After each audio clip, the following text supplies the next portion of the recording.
What's the difference between a boss and a leader? Well, let me check it out. You see, a boss, he needs workers. A boss wants you to work for him for the rest of your life. He wants you to work for his business and his company.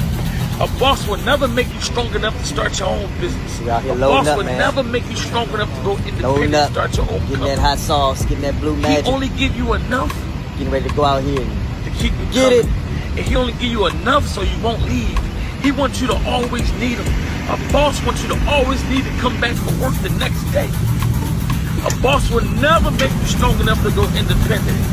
He don't never want to see you go independent. He don't never want to see you, start your own company. Because you're always going to look at you as competition if you do. You see, a leader, he teaches. A leader says, look, this is my business, this is my company. I'm going to show you how to start your business and your company. And that's the difference.